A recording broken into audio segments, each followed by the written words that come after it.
They found the stagecoach at dawn, wheels shattered, blood soaking into Texas dirt. 4 guards dead, the senator's wife gone. But the tracks told a story no one wanted to believe. She didn't run.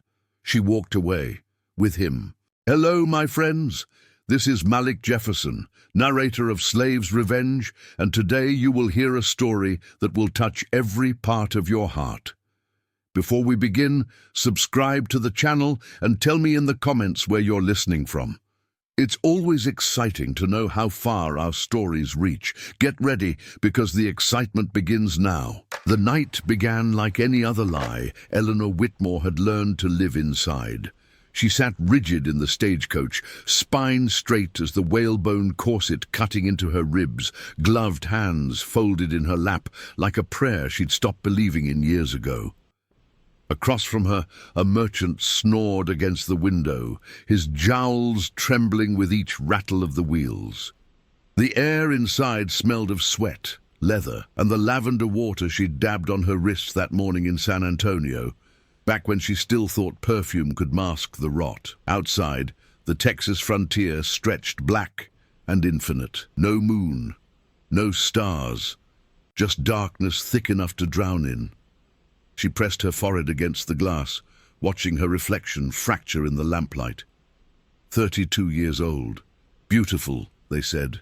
Refined. The perfect ornament for Senator Thomas Whitmore's arm at every gala, every political dinner, every carefully orchestrated performance of their marriage. She had learned to smile with her mouth closed, to nod at the right moments, to disappear into wallpaper when men talked about land treaties and railroad expansion and the price of cotton. She had learned to be silent about the bruises. The stagecoach lurched over a rock, and her carpet bag slid across the floor. Inside were 3 dresses, a hairbrush, her mother's cameo brooch, and a loaded derringer Thomas didn't know she'd taken from his study. She'd been planning this trip to Austin for months, not to join him for the legislative session as he'd told everyone, but to meet with a lawyer, a quiet man who handled quiet divorces for women who could afford to vanish. The merchant across from her snorted awake, blinked at her like a startled owl, then settled back into his corner. The driver's voice drifted down from above, low and easy, talking to the horses. 2 armed guards rode alongside, rifles across their laps, eyes scanning the mesquite and cactus for shadows that moved wrong. Everyone knew the roads between San Antonio and Austin belonged to the vultures after dark. Deserters from the Texas Army, Mexican bandits, Comanche raiders, men who'd tasted violence and couldn't stop swallowing. Eleanor should have been afraid. But fear required hope, and hope required a future. And she'd stopped believing in futures the night Thomas had locked her in the wine cellar for contradicting him in front of the governor. The gunfire, when it came, sounded like the world cracking open. 1 shot, then 10, then a sound like hail on a tin roof, bullets punching through wood and canvas and flesh. The merchant's head snapped back, a red flower blooming in the center of his forehead. He slumped forward, eyes still open, still surprised. Eleanor didn't scream. Screaming was for women who thought someone might save them. The stagecoach careened sideways, wheels shrieking, and slammed into a boulder. She was thrown against the door, her shoulder cracking against brass fittings. The lamp shattered, and darkness swallowed everything. She heard the driver fall, heard his body hit the ground with a wet thump, heard the horses screaming, then hands. Rough hands yanking the door open, dragging her out into the dirt. She hit the ground hard, tasted blood and dust. Above her the stars had finally appeared, cold and indifferent. A boot pressed into her back, grinding her face into the earth. Well, well. The voice was thick with whiskey and cruelty. What have we got here? She was hauled upright, her arms wrenched behind her. 5 men stood in a semicircle around the wreckage, rifles still smoking. The guards lay crumpled beside the wheels, throats cut, eyes staring at nothing. The horses whinnied and stamped, wild with fear. The man holding her was tall and gaunt, his face hidden beneath a stained Confederate cap. The war had been over for years, but some men wore their ghosts like uniforms. "Pretty thing," he drawled, yanking her hair loose from its pins. "Real pretty. What's a lady like you doing out here in the devil's country?" Eleanor met his eyes. They were pale, empty, like water at the bottom of a dried well. "My husband is Senator Thomas Whitmore," she said, voice steady. "If you let me go, he'll pay whatever you ask." The man laughed, and the others joined in, a chorus of jackals. "Senator's wife," he repeated, turning to his companions. "You hear that, boys? We caught ourselves a senator's wife." He leaned close, his breath hot and rancid against her cheek. "Your husband's a politician, darling. Politicians don't pay ransoms. They send rangers, and we'll be long gone by then." He shoved her toward the others. "Tie her up. We'll figure out what she's worth come morning." One of the bandits stepped forward, rope in hand, grinning with broken teeth.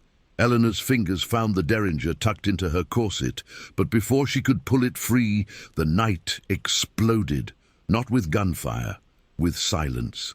A silence so complete it felt like the earth had stopped breathing. The bandit with the rope froze, head cocked, listening. The others turned slowly, scanning the darkness beyond the firelight. The horses had gone still, ears flat, nostrils flaring. "What the hell?" the leader started. The arrow took him through the throat.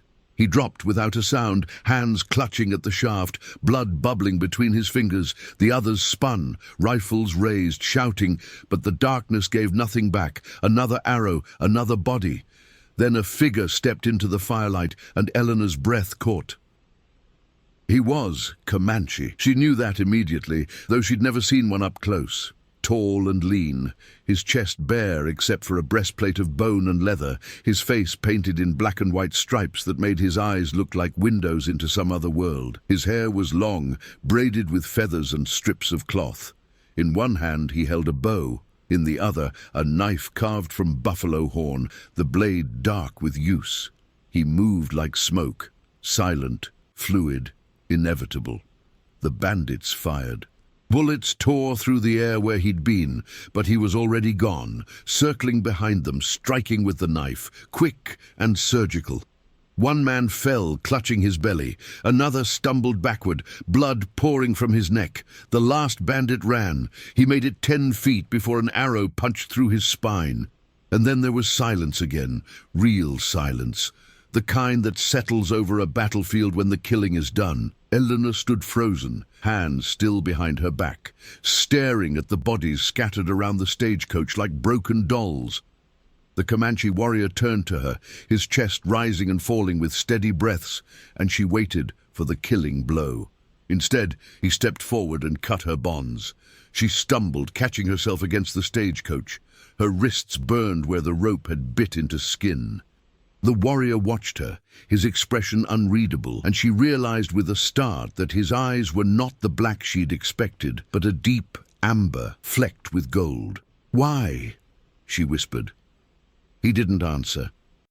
He turned toward the horses, calming them with soft words in a language she didn't know, checking their legs and hooves with careful hands. One of the animals was injured, a bullet grazed along its flank. He tended to it with strips of cloth torn from his own clothing, his movements gentle, precise. Eleanor looked at the bodies, at the blood soaking into the dirt, at the wrecked stagecoach and the dead merchant still slumped inside. She should have been terrified. She should have run, but something in her chest, something that had been locked tight for so long she'd forgotten it existed, cracked open. The warrior finished with the horses and turned back to her. He gestured toward the darkness, toward the hills rising in the distance. "Come," he said in English, the word rough but clear. "Not safe here." Eleanor looked back toward San Antonio, toward Austin, toward the life she'd been running from and the life she'd been running toward. Then she looked at the warrior, at this man who had killed 5 men to save a stranger, who tended wounded horses with the same hands that held a knife, who stood in the firelight like something carved from stone and smoke. And she made a choice. She stepped away from the stagecoach, away from the bodies, away from the road, and she followed him into the dark. They walked for hours through the mesquite and cactus, the warrior moving ahead with soundless steps, Eleanor stumbling behind in her torn dress and ruined shoes. Did you know? During the 17th and 18th centuries, indigenous medicine women in territories controlled by Spanish and later American settlers were frequently accused of witchcraft and targeted for persecution. Their deep knowledge of herbal remedies, healing practices, and spiritual ceremonies was seen as threatening to Christian colonial authorities. Many were executed, imprisoned, or forced to practice in secret. Ironically, colonists often secretly sought out these same healers when European medicine failed, creating a dangerous double standard where indigenous women risked their lives to provide healing while being publicly condemned as practitioners of dark magic. The night was cold, the kind of cold that sank into bones and stayed there. She wrapped her arms around herself, teeth chattering but didn't complain. Complaining was for women who expected comfort. The warrior, she didn't know his name yet, hadn't dared to ask, stopped occasionally to listen, head tilted, reading the darkness like other men read newspapers. Once, he froze completely. One hand raised in warning, and she heard it too. Hoofbeats in the distance, moving fast. Rangers, maybe, or more bandits. He led her off the path, into a narrow ravine choked with scrub oak, and they waited in silence until the sounds faded. When they finally stopped, it was in a shallow canyon carved into red rock, sheltered from the wind. He built a small fire using stones to hide the light, then disappeared into the darkness, returning minutes later with a dead rabbit. He skinned and gutted it with efficient movements, speared it on a green branch and set it over the flames. Eleanor watched, fascinated despite herself.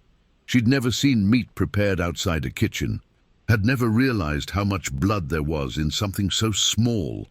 "Tosawi," he said suddenly, not looking at her. She blinked. "What?" He tapped his chest.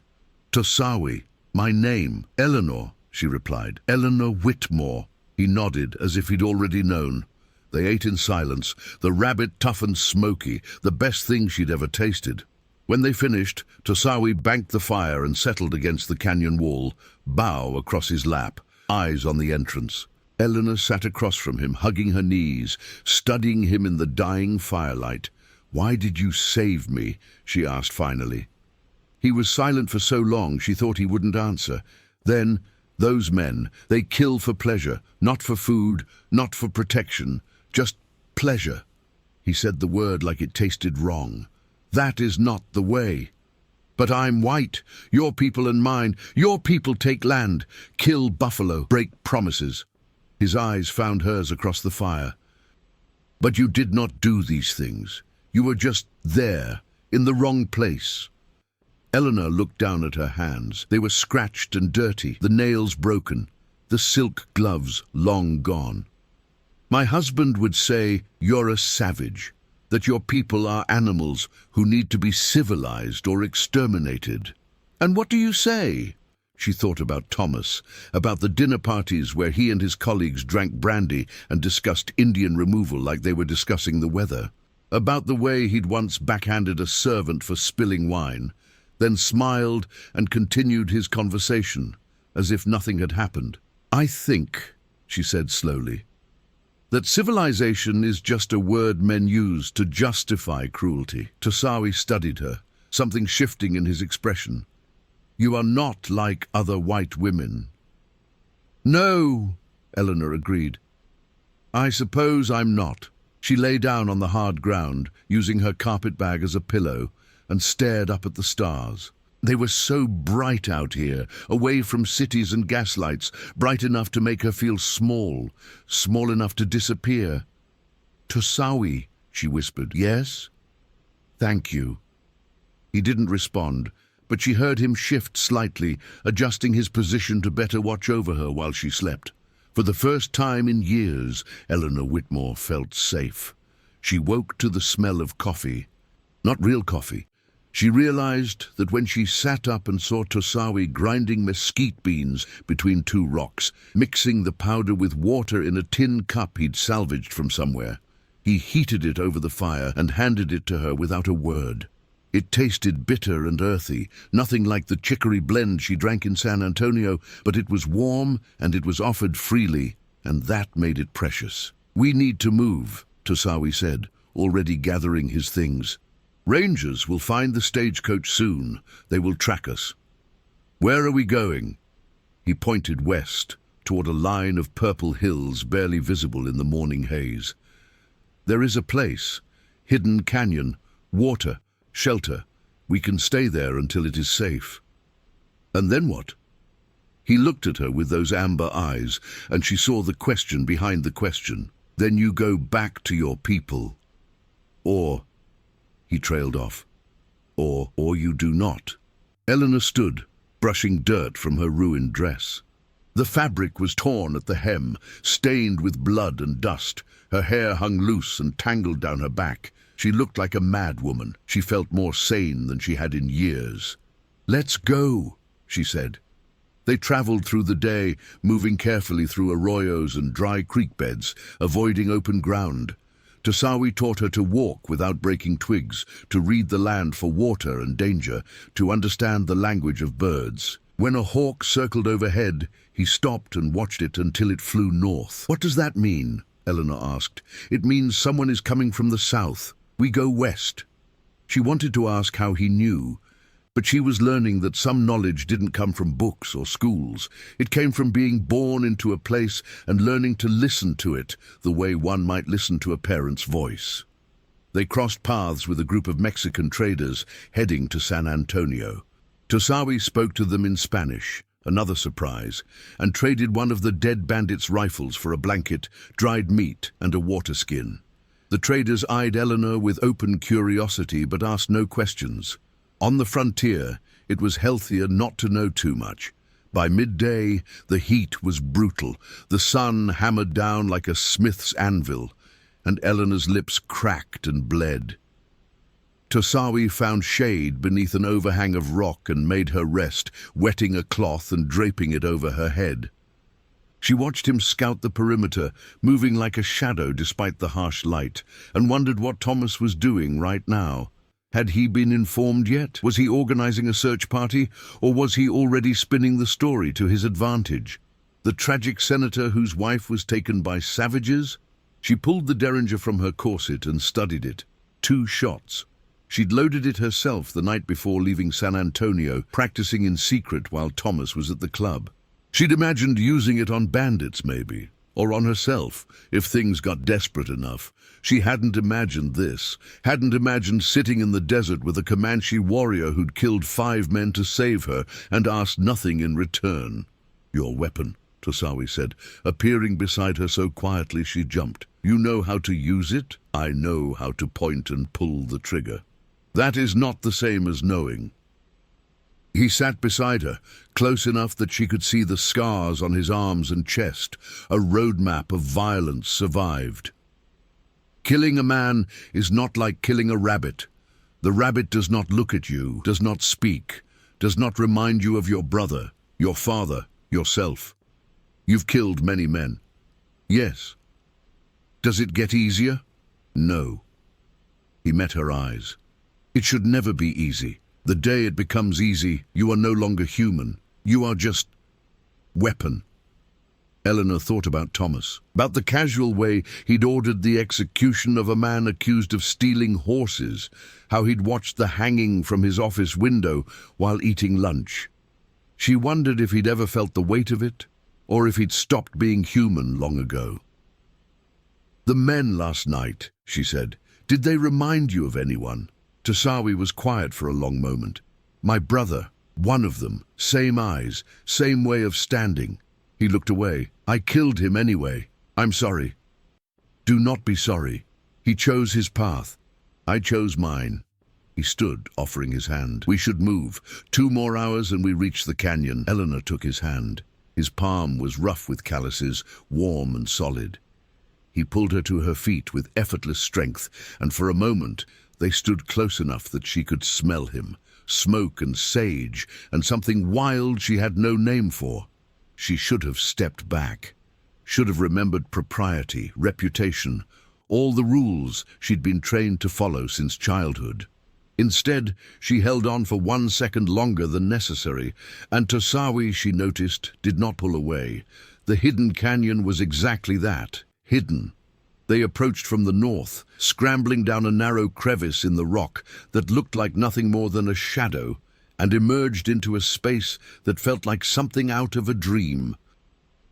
Walls of red stone rose on three sides, carved smooth by ancient water, and at the far end, a spring bubbled up from the ground, feeding a small pool before disappearing back into the earth. Cottonwood trees clustered around the water, their leaves whispering in the breeze. "This place," Eleanor breathed. "How did you find it?" "My father showed me. His father showed him. It has been a refuge for my people for many generations." Tosawi knelt by the pool and drank, then splashed water on his face and chest, washing away the dust and paint. "Now it is yours too." Eleanor set down her carpet bag and walked to the water's edge. Her reflection stared back at her, sunburned, filthy, half wild. She barely recognized herself. She stripped off her gloves, her torn sleeves, and plunged her hands into the pool. The water was cold and impossibly clear, and she laughed out loud with the simple joy of it. Behind her, Tosawi was building a shelter, not a teepee as she'd expected, but a simple lean-to of branches and brush, angled against the canyon wall for maximum protection. He worked quickly, efficiently, and she found herself watching the play of muscles under his skin, the certainty of his movements. She turned back to the water, cheeks burning, and began trying to wash herself with what remained of her dress intact. That night, they ate the dried meat the traders had given them and talked, really talked. Tosawi told her about his childhood, about learning to hunt with his father and uncles, about the buffalo hunts that had sustained his people for generations, about the time before the white men came in great numbers, when the plains seemed endless and the future unwritten. Eleanor told him about Washington, about growing up in a world of corsets and calling cards and carefully orchestrated marriages, about meeting Thomas at 17 and thinking he was everything a man should be, powerful, confident, commanding, about learning slowly and painfully the difference between confidence and cruelty. "Why did you not leave before?" Tosawi asked. "Where would I go? A woman alone has no money, no property, no legal existence apart from her husband. If I left, Thomas would have me declared insane. He's done it to other women who've displeased him, had them committed to asylums, claimed they were hysterical." She wrapped her arms around herself. "The asylum in San Antonio is run by a friend of his. Women go in and they don't come out the same, if they come out at all." Tosawi's jaw tightened. "Your laws protect men who hurt women." "Yes, that is not law. That is oppression." Eleanor looked at him, this man the newspapers called savage, and felt something shift fundamentally in her understanding of the world. "Among your people, how are women treated?" "Women choose their husbands, keep their own property, can divorce if they wish. The clan mothers make decisions about war and peace."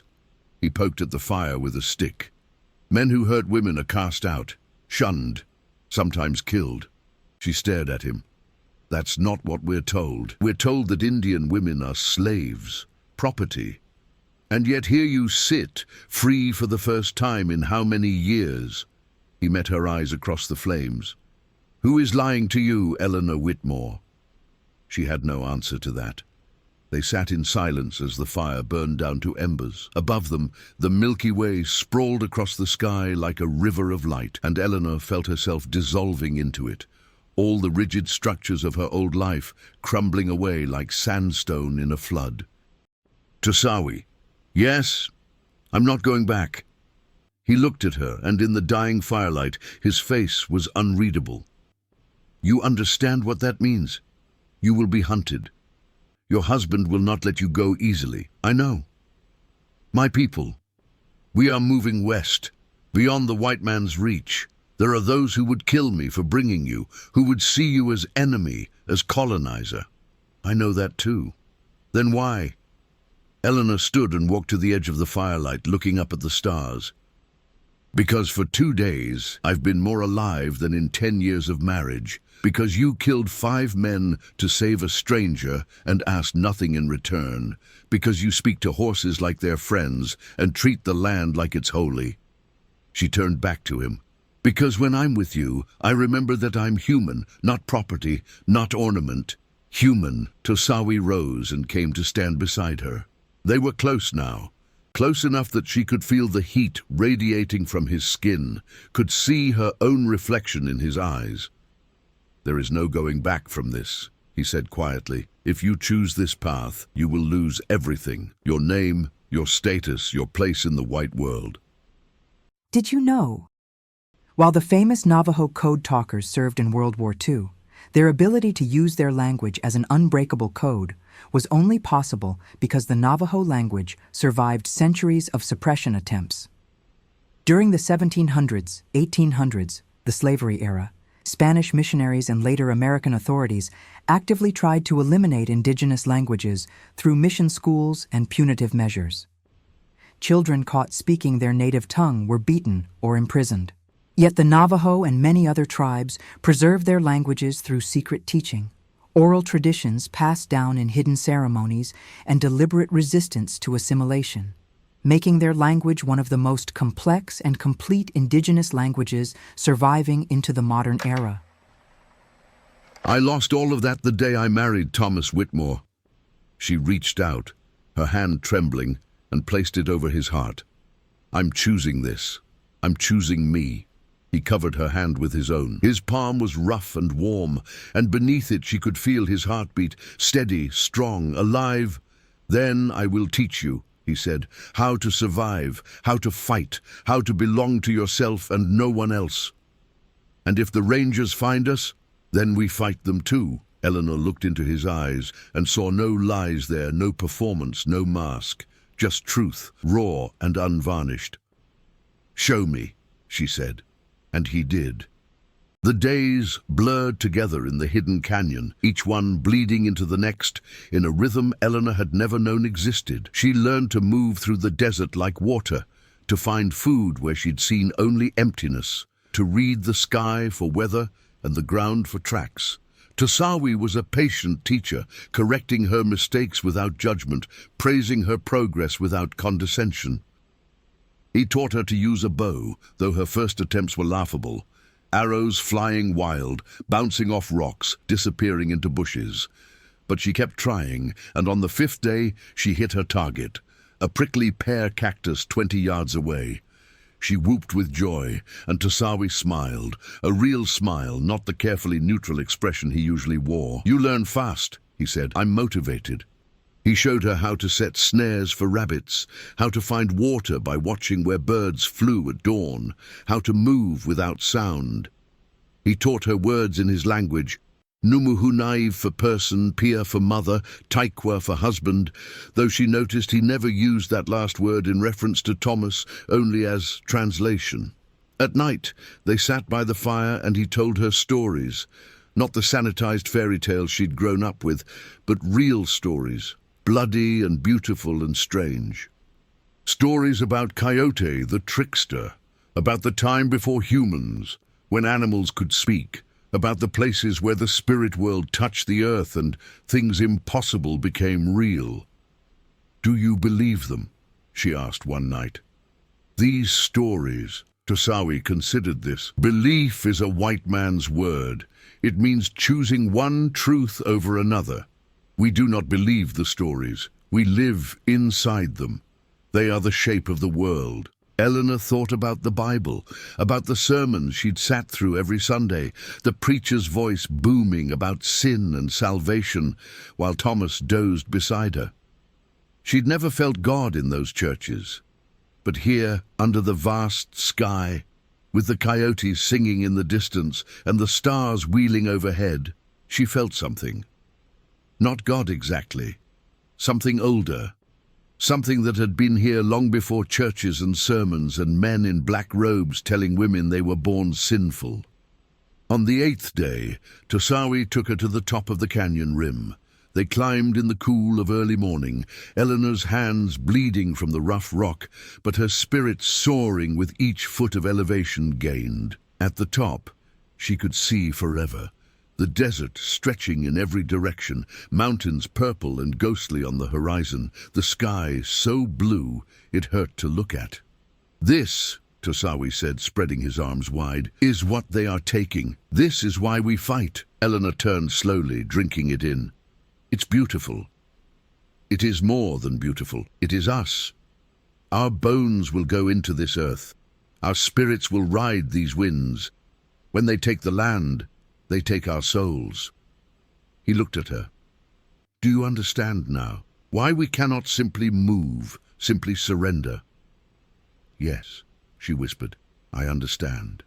They stood in silence, the wind whipping Eleanor's hair around her face, and she felt something crystallize inside her. A choice, becoming solid.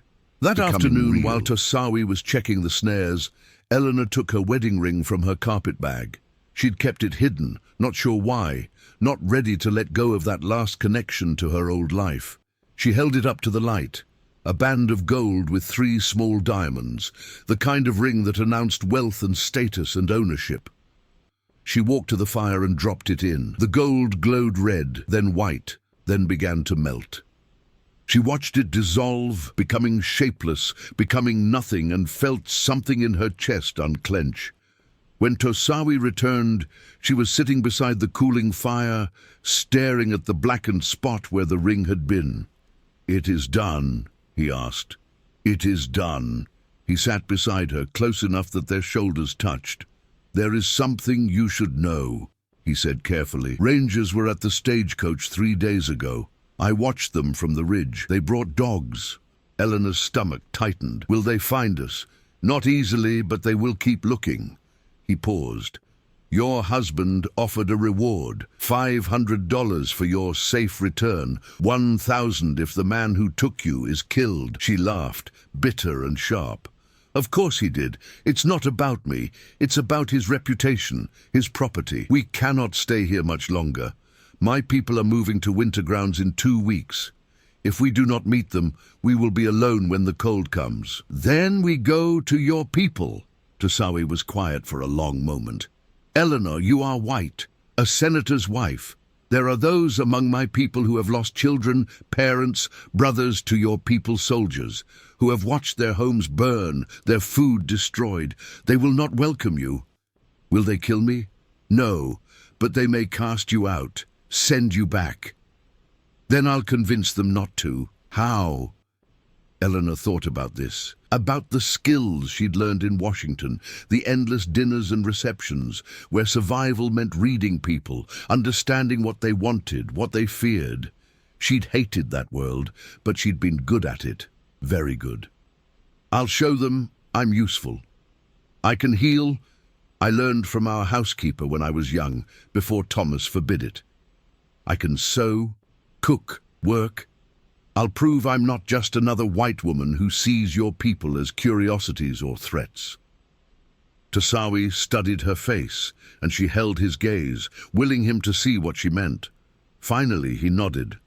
"We leave in 2 days. You should prepare." That night, Eleanor couldn't sleep. She lay on her bedroll, staring up at the stars, running through scenarios in her mind.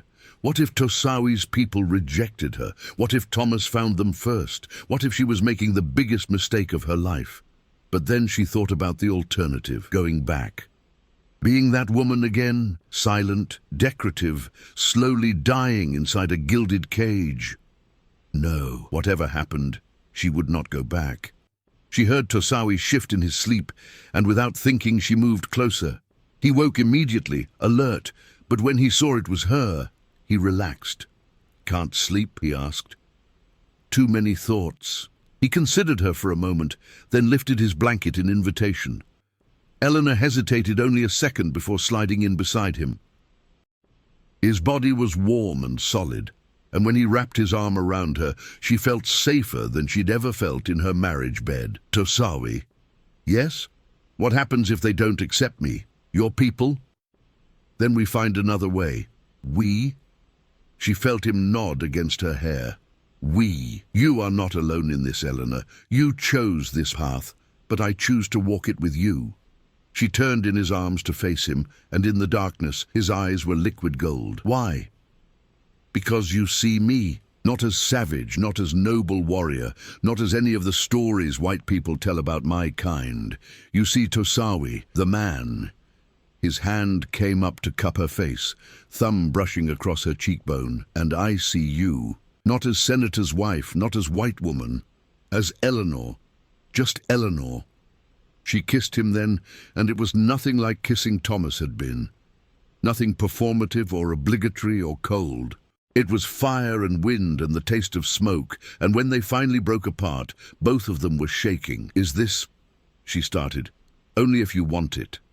I want it. I want you. Then you have me, he said simply. For as long as you want me. Forever. Forever is a long time, I know. She kissed him again. I'm counting on it. They left the canyon at dawn, taking only what they could carry. Eleanor wore clothes Tosawi had made for her. Soft buckskin leggings and a tunic, moccasins instead of her ruined shoes. Her hair was braided simply, her face bare of the powder and rouge she'd once considered essential. She looked like a different person. She was a different person. The journey to the winter grounds took 5 days, moving mostly at night to avoid rangers. They traveled through terrain that seemed impossible. Sheer rock faces, rivers swollen with early rains, stretches of desert so barren even lizards were scarce. But Tosawi knew every landmark, every hidden water source, every place where the earth offered shelter. On the 3rd night, they heard riders, many riders moving fast.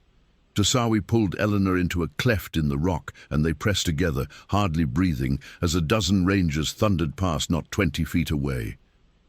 She heard them talking, crude speculation about what the Comanche had done to the senator's wife, whether she was still alive, whether it would be better to find her dead and spare her the shame. Eleanor's hands clenched into fists. Tosawi squeezed her shoulder, a silent reminder, not yet. Wait. When the sounds faded, he led her deeper into the rocks, away from the trail. They didn't light a fire that night. They reached the camp on the 6th day. It appeared suddenly as they crested a ridge, dozens of teepees arranged in careful circles, horses grazing nearby, smoke rising from cooking fires. Children ran between the lodges, dogs barked, women worked on hides, stretched on frames. It looked peaceful. It looked like home. But when Tosawi and Eleanor descended into the camp, silence spread like frost. People stopped what they were doing. Children paused mid-game. Women lowered their tools. Men emerged from teepees, hands near weapons. An older man approached, tall and hard-faced, with hair gone grey at the temples and eyes that missed nothing. He spoke rapidly in Comanche, and though Eleanor couldn't understand the words, the tone was clear, hostile, questioning. Tosawi responded calmly, gesturing to Eleanor, then to himself. The older man's expression darkened. More people gathered, forming a circle. Eleanor felt their eyes on her like physical weight, measuring, judging, remembering. A woman pushed through the crowd. She was perhaps 50, her face lined but beautiful, her bearing regal. She spoke, and the crowd quieted. She looked at Eleanor, really looked, then turned to Tosawi and asked a question. He answered at length, and Eleanor heard her own name several times. Finally, the woman approached. She walked around Eleanor slowly, studying her from every angle. Then she stopped directly in front of her and spoke in heavily accented English. "You are Senator's wife. Why you here?" Eleanor met her eyes. "Because I chose to be. You leave everything? Your people, your home, your husband?" "Yes." "Why?" Eleanor took a breath. This was the moment. Either they would believe her or they wouldn't. "Because my people are taking everything from you. Your land, your buffalo, your children. Because I was taught that your people are savages, but the only savagery I ever experienced was at the hands of civilized white men." Because Tosawi saved my life and asked nothing in return, and I will spend the rest of my life trying to deserve that gift." She gestured to the camp, to the people gathered around. "I know I am not one of you. I know I never can be. But I can work. I can heal. I can learn your ways and honor your land. I can be useful. And maybe if you let me, I can help some small amount against what my people have done to yours." The woman studied her for a long moment. Then she turned to the crowd and spoke in Comanche. There was arguing, voices raised, hands gesturing. Eleanor stood still, Tosawi beside her, and waited. Finally the woman turned back. "I am Taabe, medicine woman, mother to Tosawi." She pointed to the older man. "This is Quana, chief. He says you bring danger. Rangers will follow. Soldiers will come." "They will come anyway," Eleanor said. "They always do." Tabe's mouth twitched, almost a smile. "This is truth." She looked at her son. "You want this woman?" "Yes," Tosawi said firmly. "She is trouble." "Yes." "She is white." "Yes." "And still you want her." "Yes." Tabe sighed, then spoke rapidly to Quana. The chief's face remained hard, but after a long pause he nodded once, sharp, reluctant. Tabe turned to Eleanor. "You may stay, for now. You work, you learn, you prove worth. If you prove dangerous, if you bring soldiers—" She drew a finger across her throat. "Understand?" "I understand." "Good." She gestured to a group of women. "Come, we give you proper clothes, teach you proper ways. Senator's wife ends here, you begin again." As Eleanor followed Tabe away from Tosawi, she felt the weight of eyes still on her. Some curious, some hostile, some simply watchful. She had no illusions about how difficult this would be. She was white in a world that had every reason to hate white people. She was a reminder of everything they'd lost, everything they stood to lose. But she was also here, by choice, and she would prove worthy of that choice or die trying. The weeks that followed were the hardest of Eleanor's life. She worked from dawn until long after dark, hauling water, scraping hides, grinding corn, tending fires. Her hands blistered, then calloused. Her back ached constantly. The language was impossible, full of sounds she couldn't quite make. Grammar that defied everything she'd learned about how words should fit together.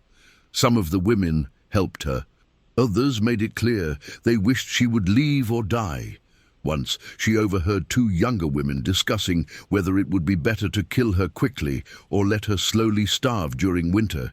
She kept working. Tabe was demanding but fair. She taught Eleanor to prepare medicines from plants, to set broken bones, to deliver babies. "These things you must know," she said. "Winter is coming. People will be sick, injured. You must be useful, or you are burden." Eleanor learned. She learned the names of plants and their properties, learned to mix poultices and teas, learned to read the body's signs of illness before symptoms appeared. It was harder than anything she'd studied in finishing school, and infinitely more valuable. Tosawi hunted, disappearing for days at a time with the other men, returning with deer, antelope, wild turkey. When he was in camp, he stayed near Eleanor, not possessively but protectively, making it clear she was under his protection. Some respected this, others resented it.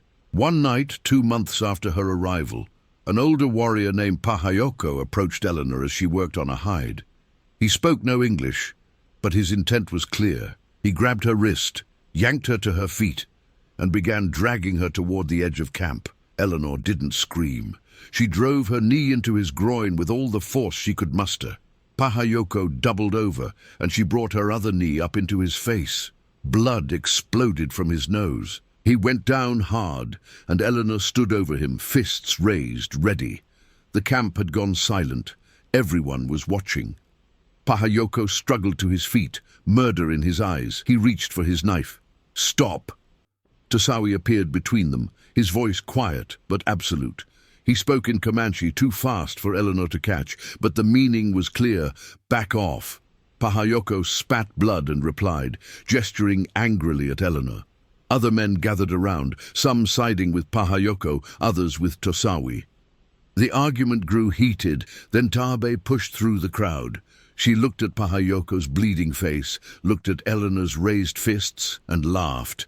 A real laugh, deep and genuine. She spoke in Comanche, and the crowd's mood shifted. Some began to laugh too, others looked thoughtful. Pahayoko glared at Eleanor one last time, then stalked away. Tabe approached Eleanor and patted her cheek. "Good," she said in English. "You fight. You protect self. This is good." "What did you tell them?" Eleanor asked. "I tell them any woman who fight like that is not soft white woman from cities. I tell them you have warrior spirit." She smiled. "Also I tell Pahayoko he is old fool who should know better than to grab medicine woman's apprentice." That night things changed. Not dramatically. There were still those who distrusted Eleanor, who whispered that she would betray them when the soldiers came, but others began to nod to her in passing. Some of the women invited her to work with them. Children, who had given her a wide berth before, began to approach cautiously, curiosity overcoming fear. Did you know? During the 19th century, Apache warriors were legendary for their extraordinary physical endurance and ability to traverse vast desert distances on foot. Historical military records document Apache bands covering 50 to 70 miles in a single day through brutal desert terrain, outrunning cavalry horses that would collapse from exhaustion. This incredible stamina came from childhood training, where young Apache were taught to run while holding water in their mouths without swallowing, building both endurance and mental discipline. U.S. Army officers expressed frustration that their mounted troops, despite technological advantages, could rarely catch Apache warriors who simply ran until the horses gave out. This made the Apache nearly impossible to capture and one of the most formidable resistance forces in the American Southwest. Eleanor felt something shift inside her. Not acceptance, not yet, but the possibility of acceptance. The knowledge that she could earn a place here, could become something other than senator's wife, other than white woman, other than outsider. Winter came hard that year. Snow fell thick and stayed, and the temperature dropped until breathing hurt. Eleanor learned to dress in layers, to move through snow without exhausting herself, to keep extremities warm. She learned the difference between good cold, clean and sharp, and bad cold, wet and creeping, the kind that got into bones and stayed. She saved a child that winter, a boy of 7 who'd fallen through ice and nearly drowned. Tabe was away, treating another patient, and Eleanor was the only one nearby with medical knowledge. She pulled the boy from the water, cleared his airway, breathed into his lungs until he coughed and gasped. She stripped off his wet clothes, wrapped him in blankets, built up the fire. She sat with him through the night, monitoring his breathing, his temperature, his color. By morning, the fever broke and he lived. His mother wept and called Eleanor sister. His father gave her a blanket he'd made himself, the finest she'd ever seen. After that, the last walls came down. Not for everyone. Pahayoko still glared at her, still muttered about white treachery. But for most. She was Eleanor now, just Eleanor. Healer, worker, member of the band. On the first true warm day of spring, Tosawi took her back to the canyon where they'd hidden. The snow had melted, and the pool was full, the cottonwoods budding with new leaves. "I wanted you to see it again," he said, "to remember." Eleanor looked around at the red rock walls, the spring bubbling up from the earth, the place where her old life had died and her new one had been born. "I remember everything," she said. "The bandits, the blood, you appearing from the darkness like something from a dream." She turned to him. "I remember thinking I was going to die. And then thinking maybe dying like that, free, fighting, wouldn't be so terrible.